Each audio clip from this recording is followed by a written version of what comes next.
SRH versus Mumbai இந்தியன்ஸ்க்கான match preview தாங்க பார்க்க போகிறோம். இதில் ஷார்ட்டாக பார்த்துடலாம். எஸ்ஆர்ஹெச் வந்து 4 தோல்விகளுக்கு பிறகு ஒரு வெற்றி அப்படிங்கிற நிலைமையிலேருந்து வராங்க. மும்பையும் வந்து பார்த்தீங்கன்னா கிட்டத்தட்ட அதே மாதிரி தான்.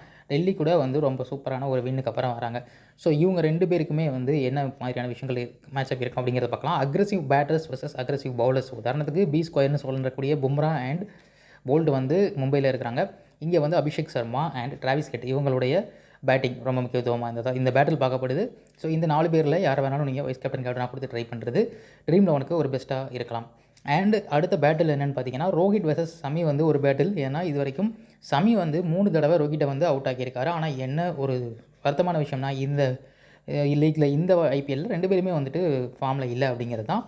அண்டு ஃப்ராங்க்லின் வந்து என்ன சொல்லியிருக்காருன்னா சமியாக பேக்கப் பண்ணியிருக்காரு, அதாவது பேக் பண்ணி சொல்லியிருக்காரு, பாராட்டியிருக்காரு. அவர் வந்து இம்ப்ரூவ் பண்ணுவார், நல்லா பண்ணுவார் அப்படிங்கிறத சொல்லியிருக்காரு. ஸோ சமி வந்து இன்றைக்கி நல்லா பண்ணுறதுக்கான ஒரு வாய்ப்புகள் இருக்குது. ஸோ சமியை கேப்டனாக வைஸ் கேப்டனாக ட்ரை பண்ணுறதும் ஒரு fantasy choice. And Suryakumar and Tilak Sharma இவங்க 2 பேரில் ஒருத்தர் இன்றைக்கி பெரிய இன்னிங்ஸ் ஆடுறதுக்கான வாய்ப்புகள் அதிகமாக இருக்குது.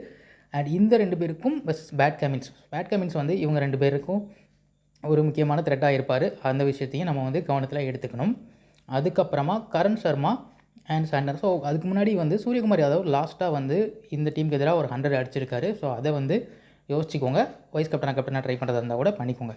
கரண் சர்மா வெர்சஸ் சாண்ட்னர் இந்த பேர் வந்து கண்டிப்பாக கிளாசனுக்கு அகெயின்ஸ்டாக நல்லா பண்ண வாய்ப்பு இருக்குது. இவங்க நல்லா பண்ணுற பட்சத்தில் கிளாசன் வந்து நம்ம கிளாசன் ஈஸியாக அவுட் ஆகிட்டு போயிடலாம். ஸோ அப்படி இல்லைன்னா கிளாசன் ஒரு பெரிய இன்னிங்ஸ்க்கு போகலாம். ஸோ இந்த இடத்துல கிளாசன் ஒரு வைஸ் கேப்டன் ஆகக்கூடிய ஒரு வாய்ப்புகளும் இருக்குது.